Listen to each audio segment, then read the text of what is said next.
क्या कभी आपने कल्पना की है कि भविष्य का भारत कैसा होगा?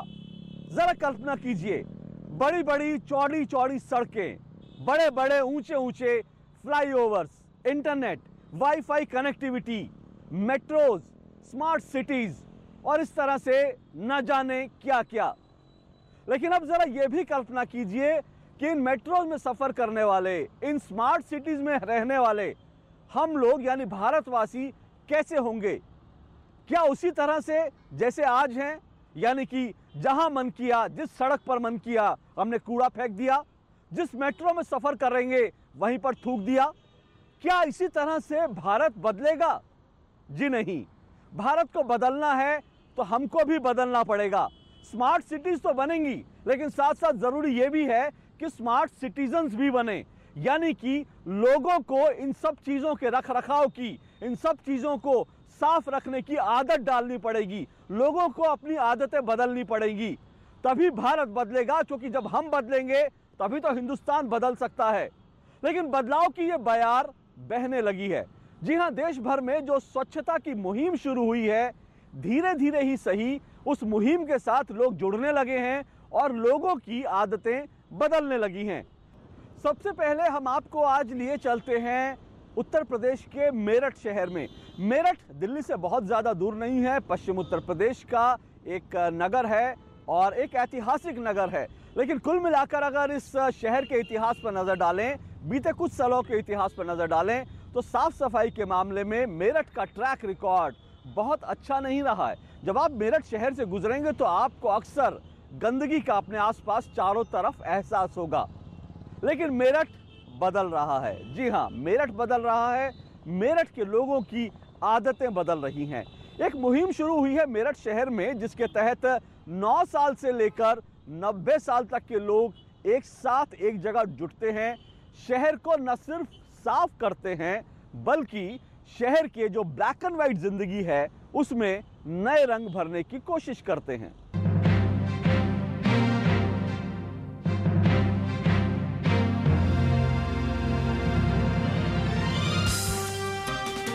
ये है फावड़ा ब्रिगेड और इसके साथ ही बुझी बुझी सी दिखती इन दीवारों पर अपने हुनर से जान डालती ये है आर्ट एंड पेंटिंग ब्रिगेड। ये जंग चल रही है गंदगी और अस्वच्छता के खिलाफ। दीवारों को रंगते, निखारते और अपने शहर मेरठ को संवारने में जुटे इन लोगों में से कोई डॉक्टर है तो कोई इंजीनियर, कोई सीए है तो कोई सामाजिक कार्यकर्ता। और हाँ, इस प्रयास में उम्र कोई बाधा नहीं। 7 साल से लेकर 90 साल तक के लोग स्वच्छता के इस यज्ञ में अपनी आहुति दे रहे हैं।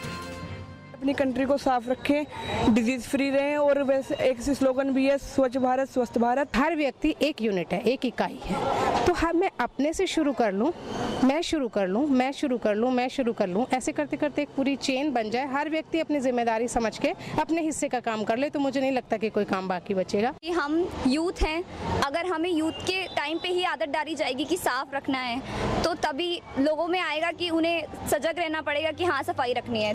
मेरठ में इस पहल की कमान थामी है विश्वजीत बैम्बी ने। डॉक्टर बैम्बी प्रधानमंत्री नरेंद्र मोदी के स्वच्छ भारत अभियान से इतने प्रभावित हुए कि उन्होंने शहर के कई पेशेवर लोगों को जुटाकर बीड़ा उठाया मेरठ शहर को स्वच्छ रखने का।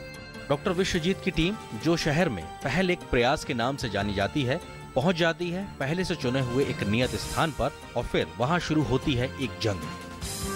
हम सोचते हैं कि इस कूड़े को फेंकना मेरा अधिकार है और इसको उठाना किसी दूसरे वर्ग का कर्तव्य है। इस एटीट्यूड को बदलना है। इसके साथ ही हमने पहल की शुरुआत की थी। हमने लोगों पैर को लिया कि हम वो काम भी कर सकते हैं जो समाज के सबसे निचले वर्ग का है। शुरू में जब हमने एक लाइक माइंडेड लोगों का ग्रुप बनाया तो डॉक्टर्स थे, पर अब तो सब लोग हैं। अब चार्टर्ड अकाउंटेंट्स भी हैं, इसमें स्टूडेंट्स भी हैं, टीचर्स भी हैं। वो मेरठ के बहुत सारे लोग जुड़े हुए हैं जिनको टाइम मिलता है, वो 2.5 घंटे 3 घंटे के लिए टाइम निकाल के श्रमदान करने के लिए संडे को आ जाते हैं। डॉक्टर विश्वजीत की टीम में अगर नन्हे मुन्ने श्रमदान करते हैं तो दूसरी ओर जीवन संध्या में चल रहे बुजुर्ग भी पीछे नहीं हैं। जब से ये देश आज़ाद हुआ, जितने भी प्रधानमंत्री हुए, किसी ने स्वच्छता के बारे में एक भी शब्द नहीं कहा। लेकिन ये पहले प्रधानमंत्री हैं मोदी जी, जिन्होंने स्वच्छता को एक अभियान के रूप में शुरू किया है देश में। तो ये एक बहुत बड़ी प्रेरणा लोगों को भी, हमें भी इस काम को करने के लिए प्रेरित करती है। स्वच्छ भारत स्वस्थ भारत अभियान का जब प्रधानमंत्री ने आगाज किया, तब हर आम और खास में चेतना आई और ये चेतना थी अपने आसपास के परिवेश को स्वच्छ रखने की। पहल एक प्रयास में जिसका जितना सामर्थ्य है वो अपनी अपनी जिम्मेदारी बखूबी निभा रहा है। ये पूरे भारतवर्ष के हर व्यक्ति का कर्तव्य है कि मैंने साफ रखना है। अगर हर आदमी अपने घर की सफाई का, नज़दीक की सफाई का भी ध्यान रखे, हर आदमी सफाई रखे अपने घर, तो देश अपने आप स्वच्छ हो जाएगा। इस संस्था के मेरठ शहर को साफ रखने के प्रयास में महापौर मेरठ और छावनी परिषद के मुख्य कार्यकारी अधिकारी ने अपना पूरा सहयोग और समर्थन देने का आश्वासन दिया है। माननीय प्रधानमंत्री जी ने एक स्वच्छ भारत अभियान जो चलाया है, उस पर हमने एक 3 साल की योजना बनाई है। उसमें पिछले 6 महीने से काफ़ी काम हुआ है और उस योजना के तहत इसको पूरी तरह 100% नीट एंड क्लीन बनाना है हमें। हमारे प्रधानमंत्री जी का स्वच्छ भारत अभियान है, उसमें इनका बहुत ज़बरदस्त इस मेरठ महानगर के लिए सहयोग है। इनको कोई सपोर्ट, किसी तरह की कोई सपोर्ट ऐसी नहीं है। ये सब अपने हमारे डॉक्टर विश्वजीत बेम्बी साहब के नेतृत्व में मेरठ महानगर के सभी सम्मानित डॉक्टर्स और भी यहाँ के सम्मानित नागरिक इनके साथ जुड़े हुए हैं। ये अपने अंदर, इनके अंदर ये एक स्वच्छता की भावना जागृत हुई है। आज गंदगी के खिलाफ लड़ी जा रही इस जंग में जन भागीदारी अत्यंत आवश्यक है और यदि समाज का हर व्यक्ति अपनी जिम्मेदारी का निर्वहन करे तो वो दिन दूर नहीं जब महात्मा गांधी और प्रधानमंत्री मोदी का सपनों का स्वच्छ भारत जल्द ही वास्तविकता में बदल जाएगा। तो देखा आपने कि कैसे मेरठ में जब स्वच्छता की मुहिम शुरू हुई तो कैसे बच्चे और बूढ़े सभी इस मुहिम के साथ जुट गए। क्या नौकरी पेशा इंसान, क्या डॉक्टर, इंजीनियर, सीए, सामाजिक कार्यकर्ता, सभी इस मुहिम में कंधे से कंधा मिलाकर आगे बढ़ चले हैं अपने शहर को बदलने के लिए।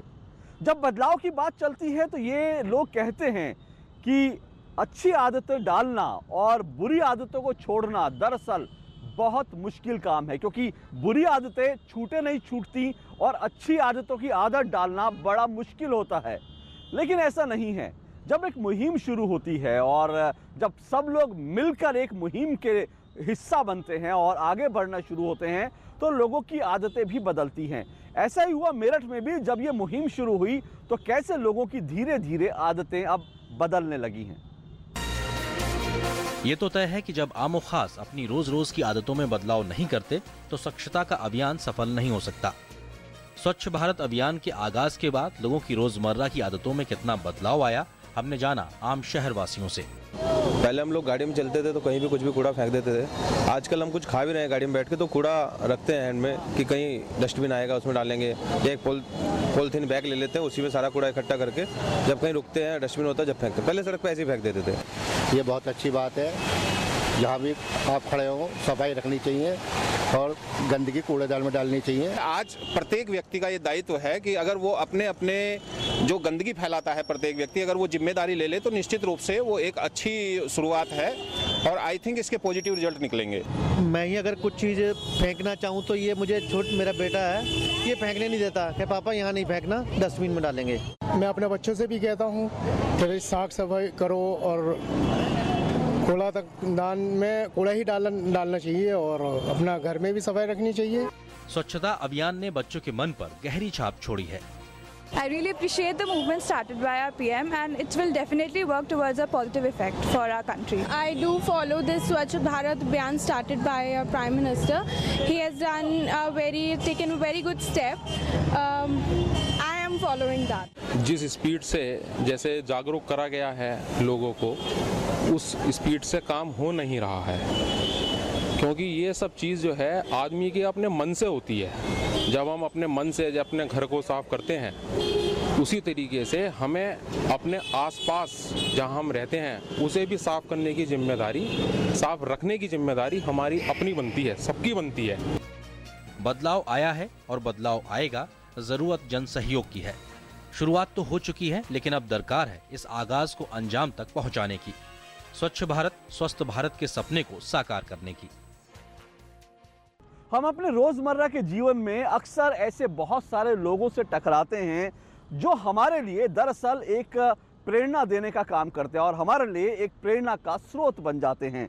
देश के स्वतंत्रता सेनानियों ने इस देश को आज़ादी दिलाने के लिए जो कुछ किया था, उसके चलते आज भी स्वतंत्रता सेनानी हमारे लिए प्रेरणा का एक स्रोत बने हुए हैं। इस स्वतंत्रता संग्राम के दौरान ही महात्मा गांधी ने स्वच्छता के लिए, स्वच्छता की बात जो उठाई थी और स्वच्छता की मुहिम जो चलाई थी, वो भी आज स्वच्छता के इस मुहिम के लिए प्रेरणा का काम कर रही है। और मेरठ में एक स्वतंत्रता सेनानी हैं 90 साल के, जिन्होंने पहले बीड़ा उठाया था देश को आज़ादी दिलाने के लिए, और आज उन्होंने बीड़ा उठाया है मेरठ को गंदगी से आज़ादी दिलाने का। देश आजाद हुआ, राजनीतिक व आर्थिक आजादी भी मिली, पर गंदगी और अस्वच्छता से आजादी मिलना अभी बाकी रह गई है। आज जंग का मैदान बदल गया है। आज लड़ाई झाड़ू और फावड़े से लड़ी जा रही है। ये हैं कृष्ण कुमार खन्ना, जो इस उम्र में भी अस्वच्छता के खिलाफ चल रहे इस आंदोलन की रणभेरी थामे खड़े हैं। गांधी जी का ये सिपाही छड़ी के सहारे चलता है। यदा कदा हाथ कांपने भी लगते हैं, पर जो जज्बा गुलामी की बेड़ियों को तोड़कर देश को आजाद कराने का था, वही जोशो खरोश आज भी कायम है। लेकिन ये लड़ाई है गंदगी के खिलाफ। मेरे साथ हैं 90 वर्ष के युवा स्वतंत्रता सेनानी कृष्ण कुमार खन्ना जी। खन्ना जी ने एक जंग लड़ी गुलामी के खिलाफ, और ये एक जंग आज लड़ रहे हैं अस्वच्छता के खिलाफ। आइए इन्हीं से जानते हैं कि इस उम्र में वो कौन सा जज्बा है जो उन्हें साफ सफाई के प्रति इतना प्रेरित किए हुआ है। हम गांधी जी के संपर्क में रहे और उनकी प्रेरणा से फ्री इंडिया, क्विट इंडिया की मूवमेंट में भी गए, और गांधी अभी तक हमारे अंदर जिंदा है। गांधी मरा नहीं। जो लोग क्या गांधी मर गया, जो गांधी मरा नहीं, वो लोगों के अंदर कईयों का जिंदा है। हमें वही जज्बा प्रेरणा दे रहा है। शरीर साथ कम देता है, पर कहते हैं कि जब तक आखिरी सांस है तब तक गंदगी के खिलाफ ही लड़ाई जारी रखेंगे। चाहे गंदी दीवारों को नई शक्ल देने की कोशिश हो या फिर युवाओं का उत्साह बढ़ाना, के खन्ना आज भी पीछे नहीं है।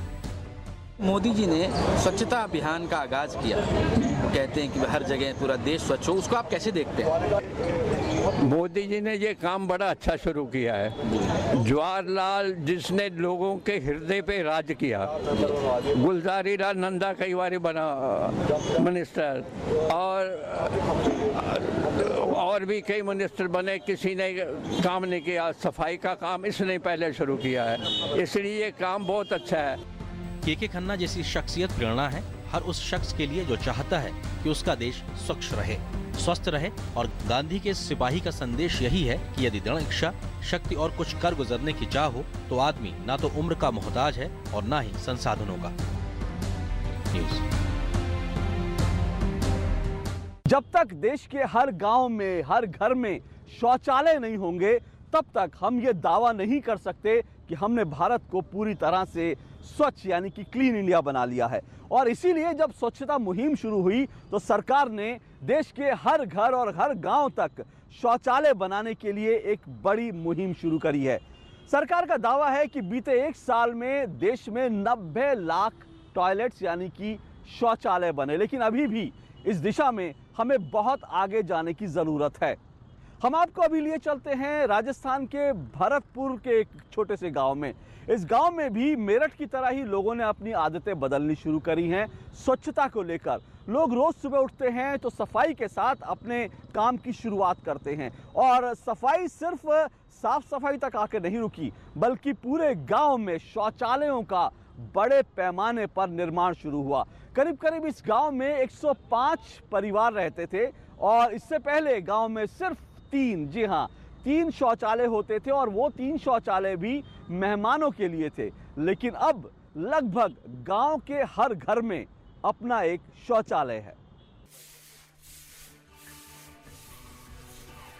चौंकिए मत, हाथ में झाड़ू है।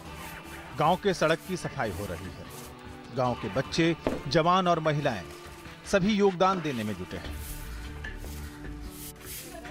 पगडंडी से लेकर सड़क, नाले की सफाई हो रही है। कूड़े को उठाकर महिलाएं कूड़ेदान तक पहुंचा रही हैं। हर गली में झाड़ू है। हैबिट फॉर्मेशन तो करना पड़ेगा, और जब हैबिट जैसी फॉर्म हो जाती है, वैसा ही आदमी का करेक्टर हो जाता है, वैसा ही चरित्र का निर्माण होता है उसका। तो हैबिट फॉर्मेशन तो करना पड़ेगा, तो कोई बहुत कठिन नहीं है। उसका कारण है कि हिंदुस्तानी जो आदमी है पर्सनल हाइजीन में पूरे संसार में नंबर 1 है। लेकिन जहाँ तक जो कम्युनिटी हाइजीन है उसमें हम शायद सबसे पिछड़ी हैं। तो जब हम अपनी इंडिविजुअल हाइजीन में नंबर 1 है तो उस चाहना को हम कम्युनिटी हाइजीन में बदल सकते हैं एक अपनी हैबिट मेकिंग के जरिए। आप भौचक्के इसलिए हैं क्योंकि आपने कभी सड़कों के लिए झाड़ू नहीं उठाया, लेकिन जरेला गांव में ये आदतों में शुमार हो चुका है। रोज इसी तरह की सफाई होती है। भरतपुर जिले का ये गांव आज भी ग्रामीण हकीकत में जीता है। पुराने ख्याल और परंपराएं जिंदा हैं। 105 परिवार की इस आबादी वाले गांव में 3 शौचालय बने थे। ये मेहमानों के लिए खुलते थे। ल्यूपिन संस्था ने हैबिट फॉर ह्यूमैनिटी संस्था की मदद से इस साल गांव में 102 शौचालयों का निर्माण किया है। वृद्ध महिला की हालत देखिए, विकलांग की महिला की हालत देखिए, और फिर भी ये एक नेचुरल अर्ज हैं जिनको आपको बहुत देर तक आप वेट नहीं कर सकते किसी चीज़ का, तो इसलिए टॉयलेट की बहुत बड़ी आवश्यकता है। और दूसरा है कि अगर डेफिकेशन अगर आप बाहर करते हो तो जो मक्खी आपके टॉयलेट के ऊपर है वो आपके खाने में भी आएगी, तो गंदगी आपके जाएगी और बीमारी आपकी करेगी। तो ये हेल्थ प्रॉब्लम्स होती हैं, पानी की प्रॉब्लम्स होती हैं, फिर आपकी डिसीज होती हैं इन चीज़ों की। तो बड़ी इंपॉर्टेंट चीज़ है। जगदीश दिव्यांग है।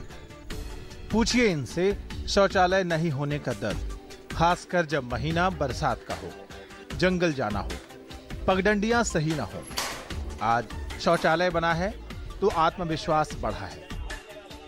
जब पहले टॉयलेट नहीं थी उस टाइम ऐसी दिक्कत थी हमारे लिए, जो दिन में विकलांग आदमी है वो बेचारा रात को नाइट में भी कहीं जाता है तो रात में कुत्ते भी लग जाते हैं, हर कोई प्रॉब्लम हो जाती है।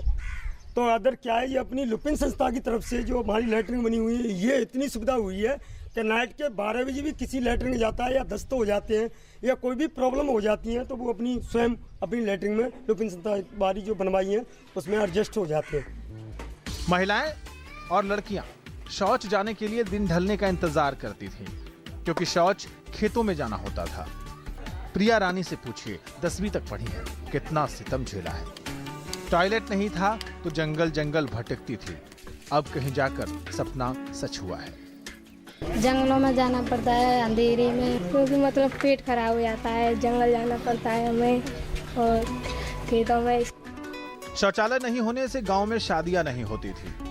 पढ़ी लिखी कल्पना जब इस गांव में ब्याही गई थी तब घर में शौचालय नहीं बने थे। कल्पना ने परिवार पर दबाव बनाया कि शौचालय जरूरी है। काफी पीड़ा झेलने के बाद कल्पना के लिए शौचालय का सपना पूरा हुआ। आजकल वैसे भी सभी सोचते हैं लोग कि आजकल लड़कियों के लिए, लेडीजों के लिए सुविधा होनी चाहिए। बाहर जाते हैं, जेंट्स भी देखते हैं, सब कुछ होता है तो सभी देखते हैं, सब आदमियों को समझ में आती है कि भाई लेडीज हमारी बाहर जा रही है। इसलिए नरेंद्र मोदी भी ने बहुत कुछ करवा रखा है। एक महिला ने अपना मंगलसूत्र बेच दिया था अपने उसके लिए कि भाई बाथरूम होना चाहिए, उसकी बेटी बाहर जाती थी बाथरूम के लिए, तो बहुत कुछ करवा दिया हमारे सरकार ने। ल्यूपिन ने रूपबास तहसील के इस गांव की तस्वीर बदलने में भरपूर मेहनत की। घर घर जाकर लोगों के बीच स्वच्छता का पाठ पढ़ाया, गंदगी से होने वाले खतरे को लोगों के दिलों में उतारा। तब कहीं जाकर लोग हाथ में झाड़ू थामने को तैयार हुए, जो तहसील में चर्चा का विषय है। रमेश विधुड़ी दक्षिण दिल्ली के सांसद हैं और सांसद होने के नाते जाहिर तौर पर इनकी जिम्मेदारियां ज्यादा बढ़ जाती हैं और ये अपनी जिम्मेदारियों को बखूबी समझते भी हैं। इसलिए जब भी छुट्टी का दिन होता है तो रमेश विधुड़ी साहब अपने तमाम समर्थकों और स्थानीय लोगों को लेकर अपने इलाके के ऐसे पार्कों तक पहुंच जाते हैं जहां तक सफाई कर्मचारी नहीं पहुंचे होते हैं और फिर शुरू होती है सफाई की, स्वच्छता की एक मुहिम। महात्मा गांधी का एक सपना था, स्वच्छ भारत का सपना। स्वच्छ भारत के सपने को साकार करने में जुटे हैं दक्षिणी दिल्ली के सांसद रमेश विधुड़ी। ये प्रहलादपुर का पार्क है। रमेश विधुड़ी अपने कार्यकर्ताओं के साथ वहां पहुंचे हैं। सांसद सप्ताह में एक दिन ऐसे पार्क की सफाई का बीड़ा उठाते हैं जहां डीडीए और एमसीडी की नजर नहीं पहुंचती। इस मुहिम का नाम रखा गया है विजिट। एक्चुअली में ये जैसे कुछ लैंड ऐसी है जिसको ना तो टेक ओवर एमसीडी करती है, ना डीडीए करती है, ना पीडब्ल्यूडी करती है। डिस्प्यूटेड लैंड पड़ी रहती है। उनको हम चूज़ करते हैं कि जहाँ सरकारी एजेंसी काम भी करती है। हर फोर्टनाइटली इस पार्क में करना पड़ता है। यहाँ फंक्शनल साइड है, लोग शादी वादी करते हैं। इसी प्रकार के एवरी वीक किसी न किसी कॉन्स्टिट्यूएंसी में हम भी कार्यक्रम रखते हैं और हमारे हर पार्षद जो बीजेपी के वो विजिट नाम रखा हुआ है इंस्पेक्शन, और वो ऐसा काम हर इंस्पेक्शन सारे अधिकारी को साथ लेकर ये काम करते हैं। हर पार्षद अपने इलाके में किसी न किसी को मैं ज्वाइन करता हूँ एवरी वीक। मुहिम का असर युवाओं और बच्चों तक है जो स्वच्छता के लिए जुट जाते हैं। 40-45% लोगों में अवेयरनेस आई है, जागरूकता बढ़ी है और धीरे धीरे बढ़ेगी। 50% से ज़्यादा फायदा लोगों को हुआ है। पहले बिल्कुल जागरूक नहीं होते थे। आज गाड़ी में चलता वक्त स्पाइटिंग करते हुए सोचता है 4 बार। आज बच्चा कूड़ा गाड़ी में डालते सोचता है कि मुझे को टोक देगा कि तुम क्यों डाल रहे हो। तो उसमें जागरूकता को तो आई है लोगों की, लेकिन इसमें समय लगेगा और कोशिश है कि साल सवा साल तक लोग और जागरूक हो, अवेयर हो जाएंगे धीरे धीरे। प्रधानमंत्री ने स्वच्छता अभियान का लक्ष्य साल 2019 तक रखा है। विधुड़ी कहते हैं कि ये लक्ष्य 2-3 साल में पूरा हो जाएगा। प्रधानमंत्री ने टारगेट 5 साल का दिया, लेकिन मैं तो कह रहा हूँ 1.5-2-2.5 साल के बाद इसमें अचीव कर लेंगे इसको और इस सपने को पूरा करेंगे।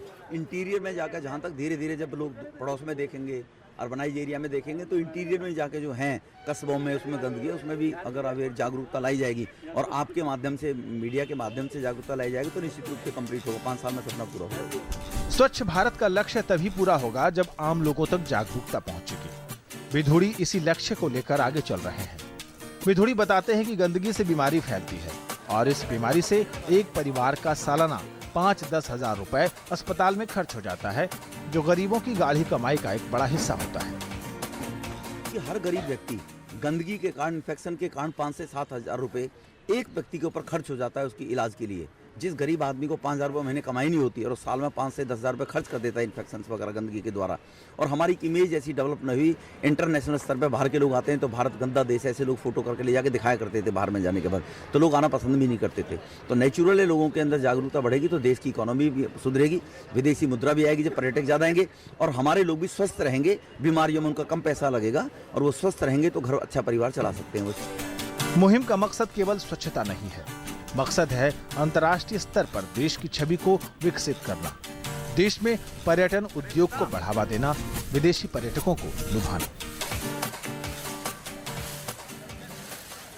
तो आज हमने आपको देश भर के कई हिस्सों से स्वच्छता की मुहिम के तहत जो कुछ चल रहा है, देश में बदलाव लाने के लिए जो कुछ चल रहा है, ऐसी हमने आपको कुछ दिलचस्प मिसालें दिखाई। फिलहाल इस हफ्ते इतना ही, इजाजत दीजिए, नमस्कार।